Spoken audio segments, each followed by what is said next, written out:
nossa igreja corre perigo. Bastante perigo. E talvez você esteja perguntando qual é o perigo que a nossa igreja corre. E eu já digo a você que não é perigo de ficar devendo na praça, porque através dos nossos dízimos nós mantemos a igreja. Não é perigo de perdermos esse imóvel, porque as escrituras estão bem registradas. A nossa igreja não está com perigo de deixar de ter as suas atividades, porque nós temos não só cada um de nós aqui que participa, mas nós temos muitos voluntários. Hoje, por exemplo, nós tivemos 2 acampamentos funcionando ao mesmo tempo, um dos jovens e outro do Metanoia. Tem muita coisa boa acontecendo, tem pessoas se dedicando às crianças, dando aula para elas. Então o perigo da igreja não é esse.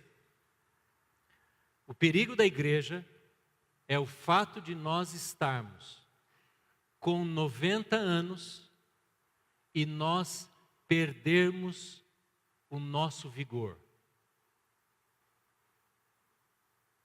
Por isso, nessas 3 semanas, eu quero compartilhar com você sobre o vigor da igreja. Há um perigo muito presente nesta igreja, que é uma igreja quase centenária.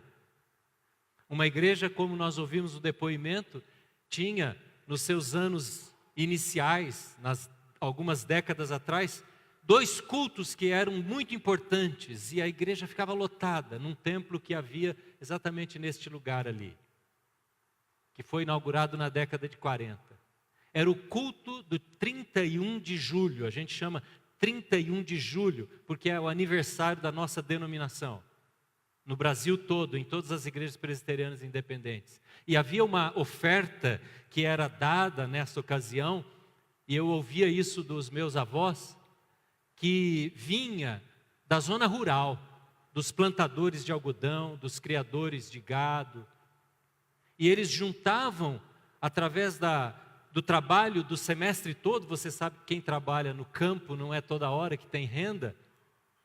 E no 31 de julho eles ofertavam, e aquela oferta às vezes mantinha a igreja por um semestre. Depois tinha o 31 de dezembro, que era o culto de vigília na passagem do ano, uma outra oferta especial. Pessoas que quando iniciou a igreja, davam da sua colheita nos sítios ao redor. Alguns membros dessa igreja tinham sítios atrás da Toledo, lá na água da Tabuinha, que só os bem velhos sabem o que eu estou falando. Ou ali onde é o HR hoje, Polícia Federal, onde tinha os sítios de algumas pessoas. E essas pessoas colhiam as suas frutas, vendiam parte dela e davam o dinheiro para a igreja. Uma igreja que tem uma história longa, e eu vejo aqui pessoas que têm 40, 70 anos como membros desta igreja, 80 anos dessa igreja que tem 90 este ano de 2018. E eu vejo aqui também pessoas que são muito novas, pessoas que se batizaram na última turma. E vocês alegram tanto esta igreja. Pessoas que se tornaram membros há pouco tempo, quem sabe há 1 ano, quem sabe há 10 anos. A gente vê jovens, adolescentes, casais, adultos, pessoas que têm vivido dificuldades, e eu sei aqui, pessoas que têm vivido lutas tão grandes na família, na enfermidade, outras pessoas têm sido tão abençoadas com tanta coisa boa acontecendo no meio da família. Mas acontece que esta igreja, como qualquer outra igreja, pode perder o seu vigor, isto é, ela perde a sua relevância. E a relevância, irmãos, não diz respeito a nós, a mim e a você que estamos aqui, porque nós amamos a igreja, nós estamos aqui todo culto. Hoje de manhã tinha muito mais gente, porque quiseram ficar em casa para ver a eleição, não é? O resultado da eleição. Então tem muito menos gente aqui agora, que veio de manhã. Mas todo domingo nós estamos aqui. Então nós, para mim e para você, a igreja tem relevância, porque nós queremos ensinar os nossos filhos, queremos aprender, queremos servir a Deus. Mas o vigor da igreja e a relevância da igreja, ela é perdida para os de fora. relevância da igreja diz respeito à maneira como ela é enxergada lá fora. Como a sociedade vê a necessidade de uma igreja. Será que a igreja é vista como uma comunidade, como um ser, um organismo vivo que é necessário, que precisa fazer parte da igreja? Esse é o nosso perigo. O perigo de não conseguirmos manter vigor. E esse vigor depende de cada um de nós. É sobre isso que eu quero falar nesse domingo e no domingo que vem e no outro. Esse domingo foi o domingo das eleições. E muita gente olha para esse cenário com expectativa no estado de São Paulo, na política brasileira, no Congresso, no Senado. E por jesucidência, esse tema começa hoje, vigor na igreja, a esperança da igreja.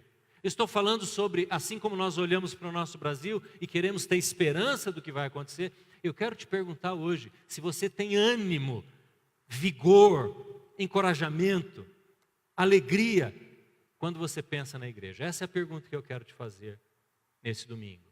E eu quero que a palavra de Deus nos ajude a responder como é que nós podemos ter isso. Quando é que nós podemos ter isso e quando nós perdemos esse vigor e esse entusiasmo? Eu quero convidar você a abrir um versículo na Bíblia, a ler comigo, Juízes capítulo 2. Juízes, esse livro está logo após o Pentateuco, depois dos livros, dos 5 primeiros livros, que são chamados Pentateuco, você vai encontrar Josué e logo após você vai encontrar Juízes. Esses livros, Josué e Juízes, descrevem aquele período onde a caminhada do povo do Egito já estava se encerrando. Especialmente Juízes já fala daquele período da entrada, da conquista do povo de Israel na terra prometida. Juízes capítulo 2, versículo 10. Se você tem a sua Bíblia, e se você já achou, por favor, leia em voz alta comigo. Vamos lá? E morreu toda aquela geração que saiu do Egito, e após ela levantou-se outra geração que não conhecia o Senhor, nem tampouco a obra das suas mãos. Vamos ler de novo? Mais uma vez? Depois de toda aquela geração, foi reunida aos seus antepassados, surgiu uma nova geração que não conhecia o Senhor e o que Ele por Israel. Esse texto fala dessa geração que havia morrido durante o percurso do deserto. Se você conhece a história da caminhada de Israel pelo deserto, você sabe que alguns eventos aconteceram e Deus disse: somente vão entrar em Canaã algumas pessoas, pouquíssimas pessoas, 2 pessoas. E toda a geração que saiu do Egito, da escravidão do Egito, morreu durante a peregrinação, durante aqueles 40 anos. Essa é uma das razões por que demorou tanto, para que houvesse uma renovação na geração incrédula, ímpia, coração duro, que saiu do Egito. E houvesse então o surgimento de uma nova geração. Só que aquela geração que saiu do Egito não ensinou a nova geração, dos seus filhos, dos seus netos, quem era o Senhor.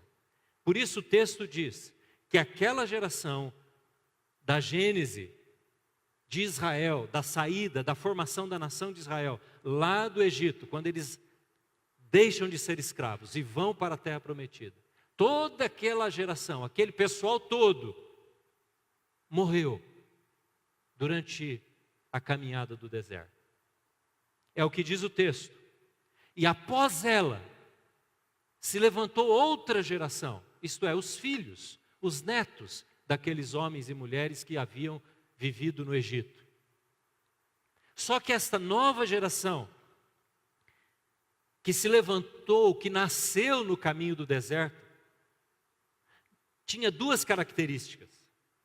Quais eram elas? Aí no versículo 10 fala: essa geração não conhecia o Senhor, nem tampouco as obras que o Senhor havia feito. Veja, há uma história muito interessante naqueles 40 anos. Assim como a nossa história, se você conversar com as pessoas que estão aqui há mais tempo, tem muitas histórias interessantes. Por exemplo, uma delas, quando o templo antigo que havia aqui, ali no hall tem uma foto dele. Quando ele foi demolido, na década de 90, o Paulo lembra, nós fomos demolindo as paredes até chegar no alicerce, todo de tijolos, não havia concreto. E lá no alicerce, no canto esquerdo, olhando daqui, no canto esquerdo havia uma pedra chamada pedra fundamental. Sabe o que é isso? Dentro daquela pedra, daquela urna, havia uma urna ali, uma caixa. Tinha moedas da época, uma Bíblia muito já estragada, e elas estão aqui, estão guardadas. Coisas que foram colocadas, fotografias, lista de pessoas, de nomes de pessoas, que foram colocadas no início da construção daquele templo. No final da década de 30, ele foi inaugurado em 40 e pouco. Tem histórias muito interessantes, que é bom a gente ouvir. Eu me lembro quando o pastor William já realizou muitos acampamentos de jovens aqui. Essa igreja fazia acampamentos de jovens, alguns jovens velhos que estão aqui sabem do que eu estou falando. Nós alugávamos uma casa lá na represa de Martinópolis, a casa do Nico, e a gente levava para essa casa 250 jovens, que não eram apenas daqui, mas eram das igrejas vizinhas. Só que tinha uma curiosidade esta casa. Ela era especial no que diz respeito aos banheiros. Sabe quantos banheiros tinha nessa casa? Um banheiro. Então as meninas usavam banheiro. Só que já no primeiro dia ele já ficava entupido, já era aquela bagunça, não é? E os homens, os meninos tinham que ir para as casas vizinhas, pedir ajuda e tal. Agora, o número 1 a gente ia para a represa, né? Gente, na caminhada do deserto, muitas coisas impressionantes aconteceram. Por exemplo, o calçado deles nunca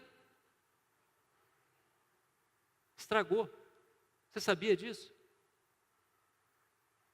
Deus havia dito para eles: a sandália dos pés de vocês não vai estragar, porque eu vou prover.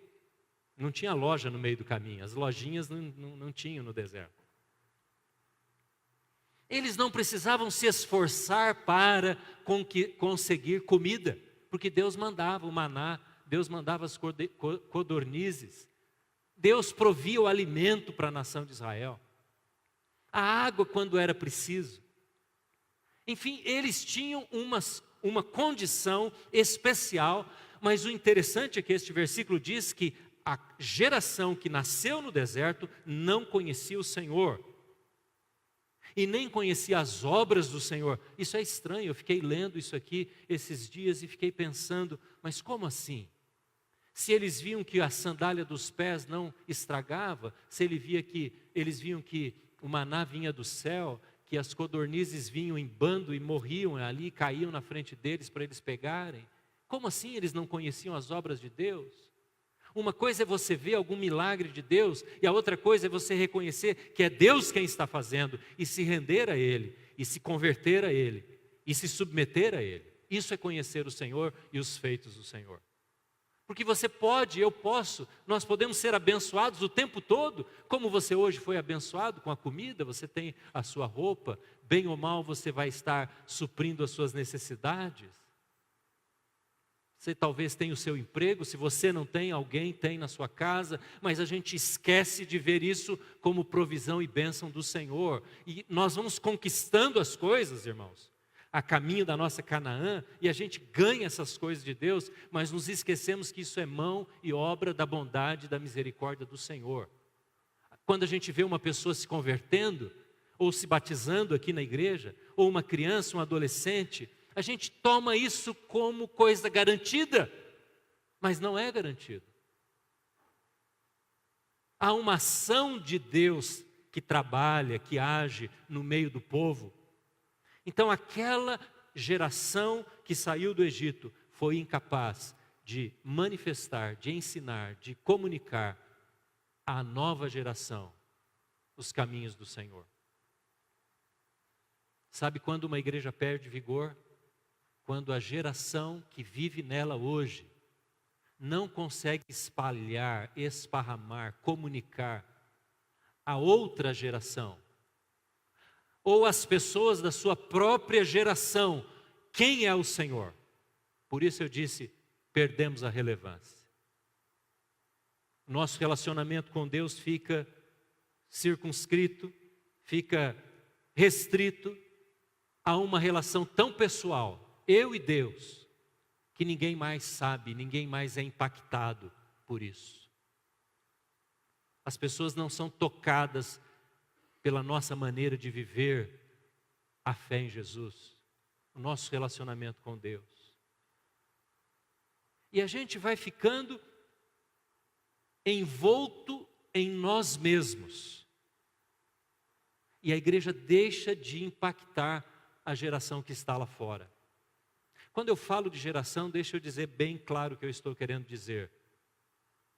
Na Bíblia, uma geração durava 40 anos.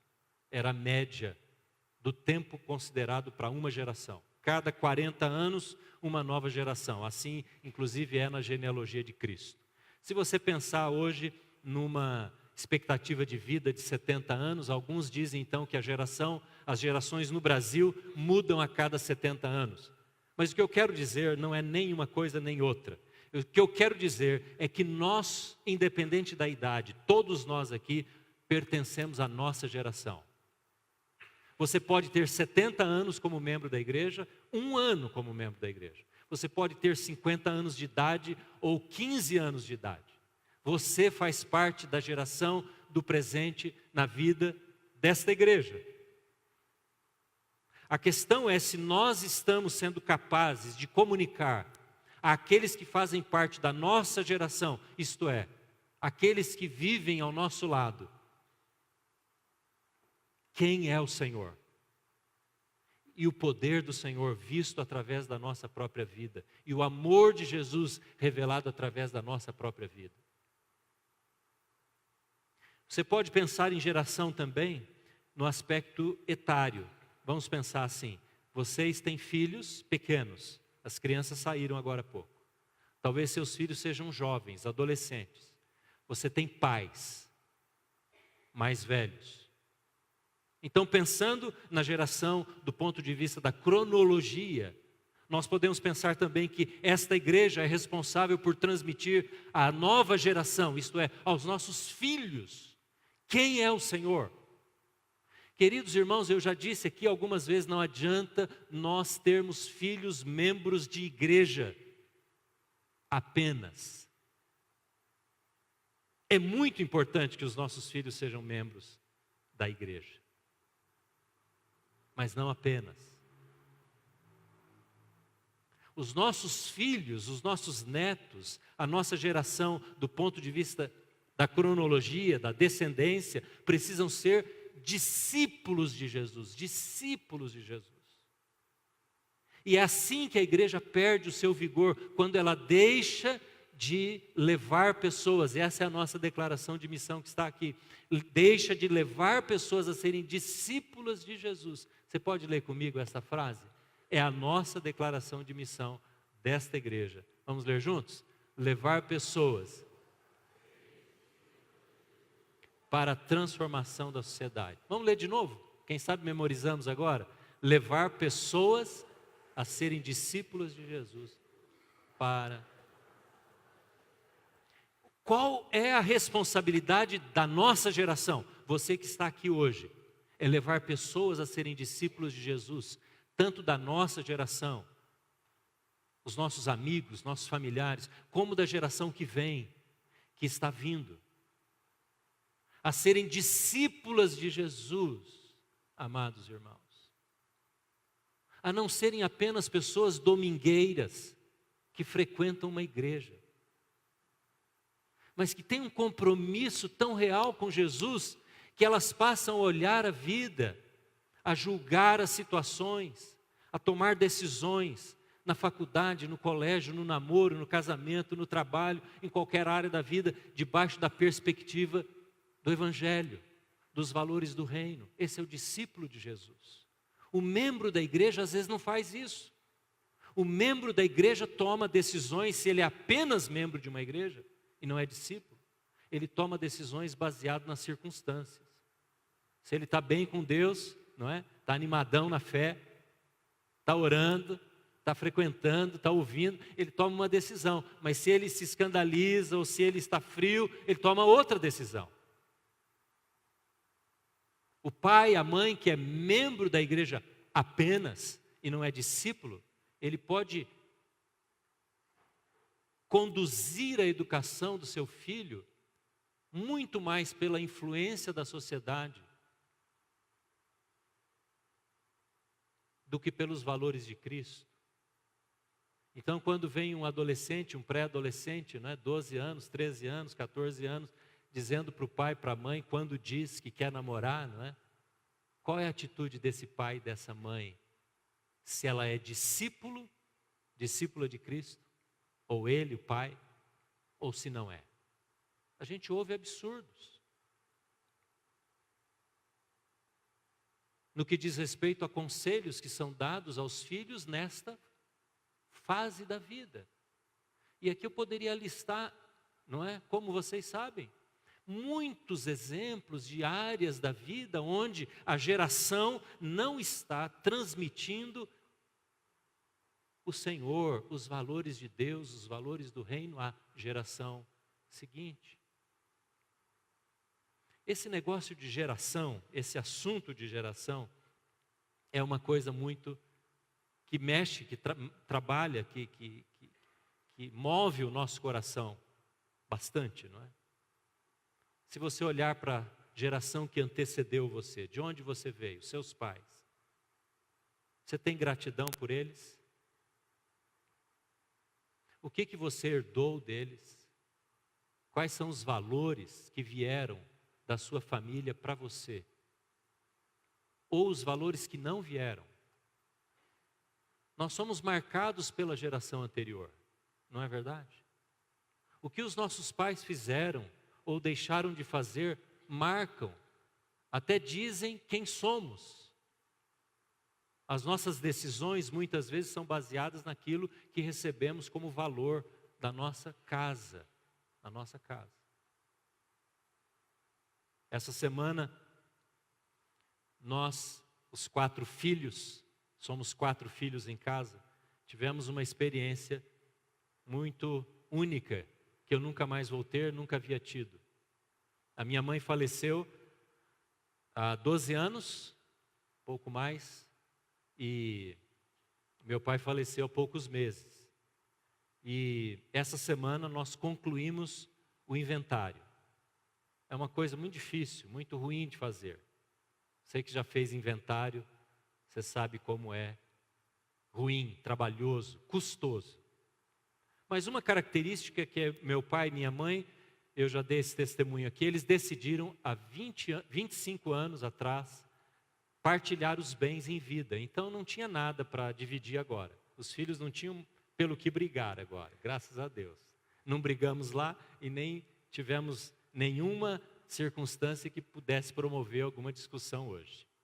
Nós descobrimos, nesse processo de levantamento do que havia, que ele tinha um dinheiro no banco. Ele tinha 28 mil reais e uns quebrados no banco. Era o único dinheiro que meu pai tinha. E aí então nós, quando fizemos as custas do sepultamento, gastamos lá um dinheiro, mais algum dinheiro para fazer os impostos desse inventário final.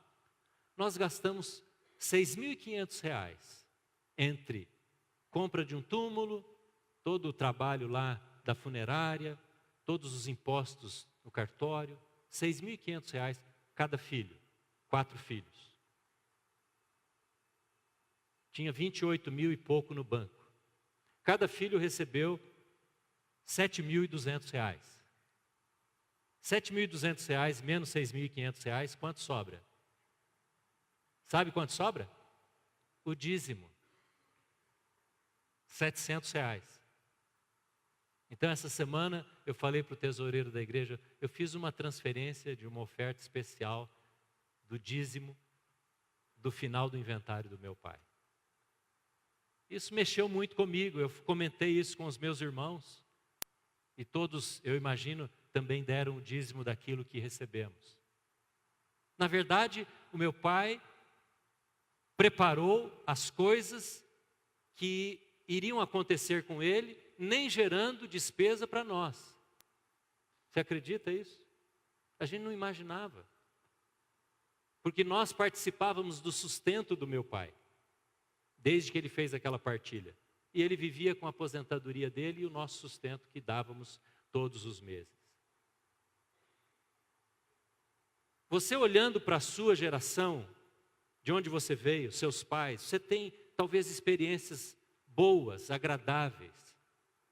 Mas a pergunta é, se eu e você seremos capazes de transmitir para a geração que está ao nosso lado hoje, quer seja da nossa faixa etária, que não conhece a Cristo, ou para a geração que vem após a nossa, aí os nossos filhos, os nossos netos, se nós seremos capazes de transmitir ao menos aquilo que nós já temos de vida com o Senhor. O que você acha disso? Quem é que aqui deseja, diante de Deus, fazer todo o esforço para ser uma bênção na sua geração? Pode dizer amém a isso? Esse é o meu desejo, irmãos. E eu disse para os meus irmãos essa semana que a gente dava graças a Deus pelas gerações anteriores dos nossos avós. Meu avô foi carroceiro aqui em Prudente, do lado do meu pai. E quando ele se converteu foi um impacto muito grande, porque o meu bisavô, que veio lá da Itália, pai dele, veio debaixo de uma história religiosa, mas sem conhecimento da Bíblia. Não tinha conhecimento da Bíblia. Não se lia a Bíblia. Não tinha Bíblia naquele tempo. No final do século XIX. E ele veio para o Brasil, trazendo lá suas 2 crianças, e essa geração que depois aqui na terra, no solo prudentino, encontrou a Cristo. Talvez a sua geração anterior não tenha uma história assim, não importa, porque você não é refém da história da sua geração. Pode ter sido uma ótima história ou uma história não tão boa, não importa o que os seus pais fizeram, os seus avós te deram. Se eles te dão uma grande herança financeira ou nada, porque nós não somos o resultado apenas disso que nos fizeram, que nos legaram os nossos pais. Mas nós somos responsáveis pela geração seguinte, e a igreja perde o vigor. Pode voltar à frase anterior. A igreja perde o vigor quando ela deixa de gerar discípulos. Pode a anterior, o tema da série. Esse é o perigo da nossa igreja, amados irmãos. E eu trago hoje uma palavra de alerta e de desafio.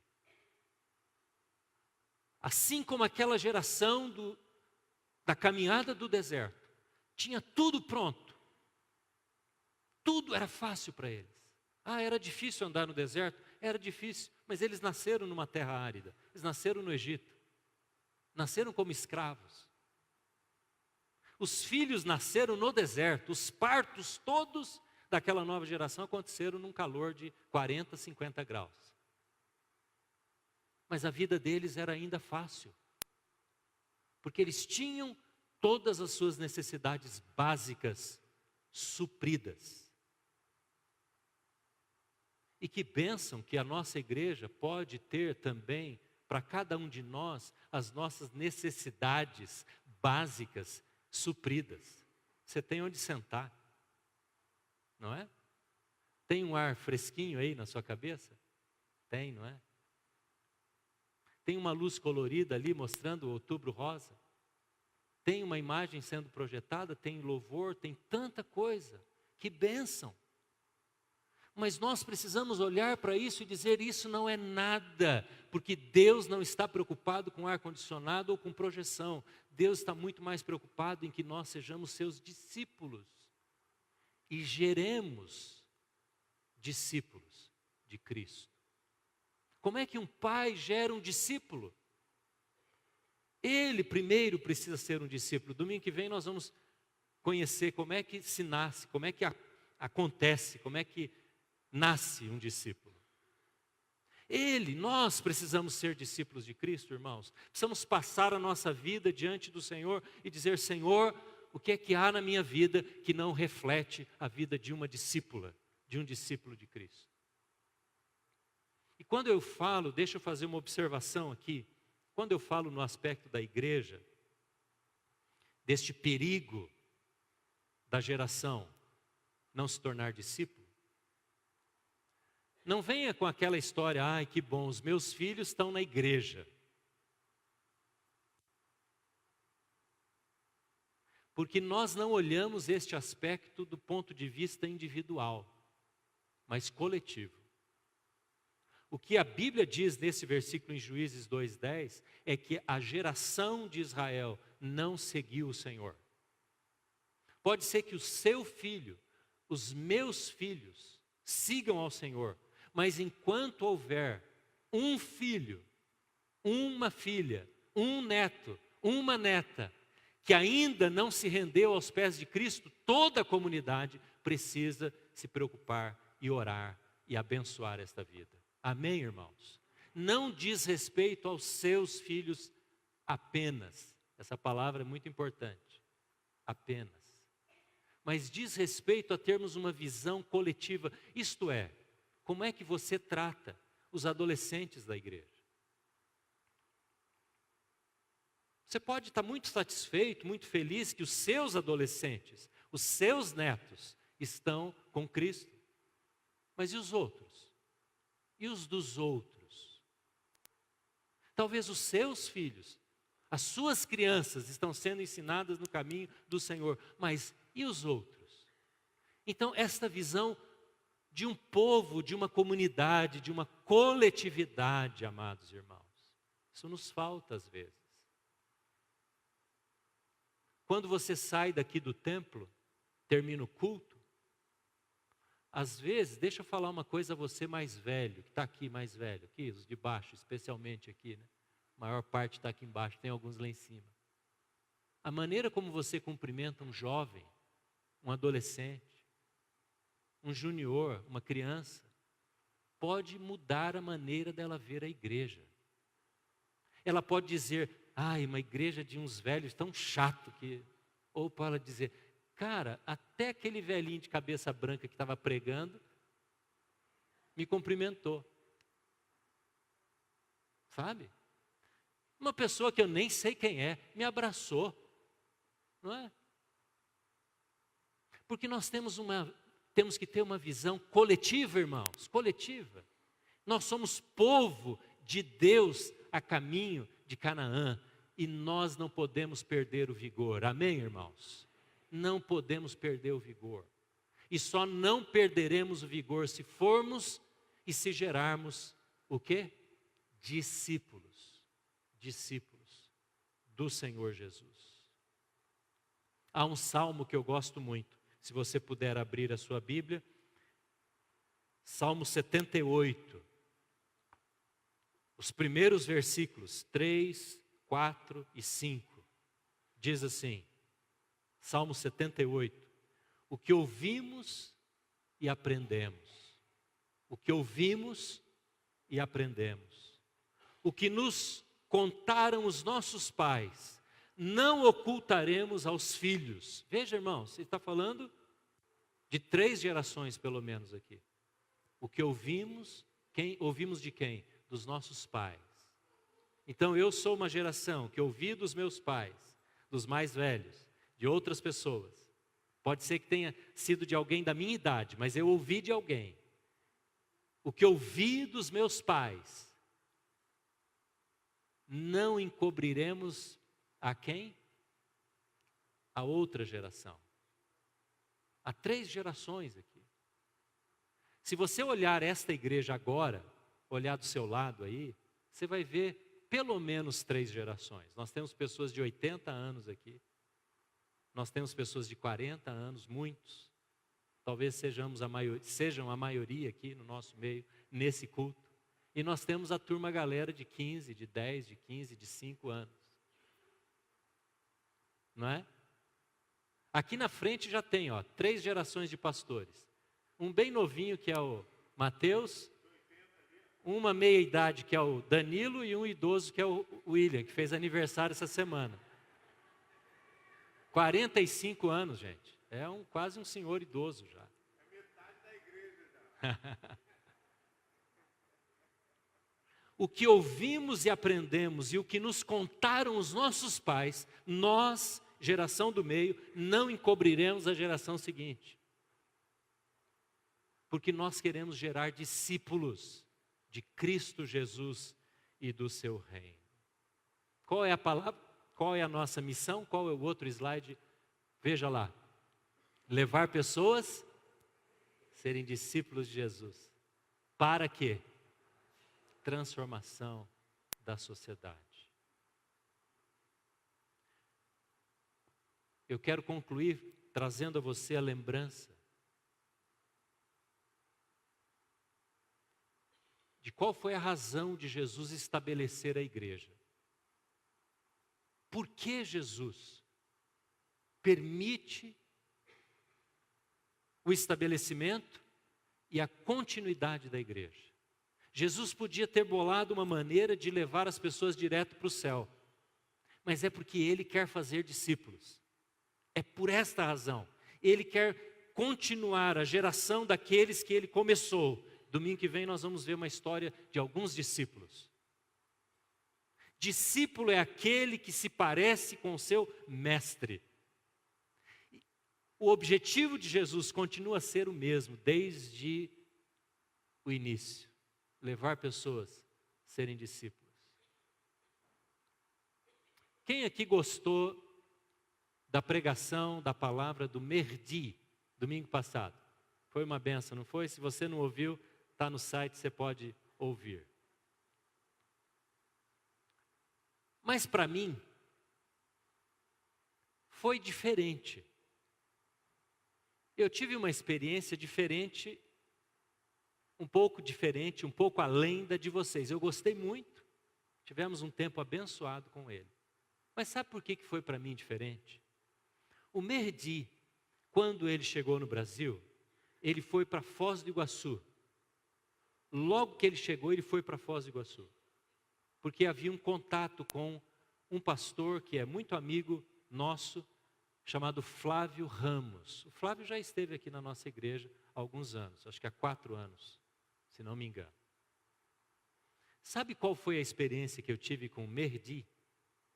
Quando eu ouvi o Merdi, há exatamente uma semana, falando aqui em cima, sabe quem eu via? O Flávio. E eu falei para ele na segunda-feira, falei, Flávio, você tem sido um mentor, e o Flávio tem sido, eu sei disso, tem sido um mentor tão grande para o Merdi, que não apenas no jeito dele falar, eu acredito até que isso ele pegou por osmose, né, por convivência, nesses 6 anos já, com o Flávio. Mas muito mais, não só na maneira de falar, nos gestos, na maneira de se colocar aqui em cima, mas muito mais na doutrina, no conhecimento bíblico, na maneira de interpretar, de ensinar, de falar sobre a Bíblia e dar o seu testemunho. Eu vi o Flávio, porque eu já ouvi o Flávio pregar e falar e dar o seu testemunho, como missionário que ele foi também no mundo muçulmano, muitas vezes. E eu pensei que exatamente isso, esse é o X da questão. Se nós aprendermos isso, estamos aprendidos. É que o discípulo imita o mestre. Esse é um exemplo. Se o nosso mestre é Jesus, nós temos que ter um casamento que pareça com Jesus. Se o nosso mestre é Jesus, nós temos que ter um relacionamento com os filhos e os filhos com os pais, que Jesus iria carimbar em cima e dizer, aprovado. Nós teríamos que cuidar do nosso corpo, da nossa sexualidade, como Jesus faria. Tem que parecer com Ele. Então nós não podemos ser crente ranzinza, crente maníaco, crente difícil, cristão cabeça dura. Isso é membro de igreja que é. Membro de igreja. Desobediente às vezes a Deus, porque o discípulo quer parecer com o mestre. Amém, irmãos? É simples, é muito simples. Basta você perguntar aquela famosa pergunta daquele livro antigo, em meus passos, o que faria Jesus? Em meus passos, no meu lugar, como marido, o que Jesus faria? Como esposa, como filho, como estudante, como universitário, o que Jesus faria? E aí fica fácil de decidir. Porque o jugo de Jesus é suave, é leve. O chamado de Jesus não é difícil. Ser crente é muito difícil. Não, ser cristão é uma benção, é leve. Difícil é ficar na canga do diabo. Não é?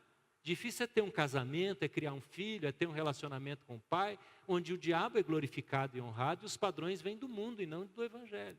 Isso é difícil, porque isso gera morte, mas Jesus gera vida. Amém?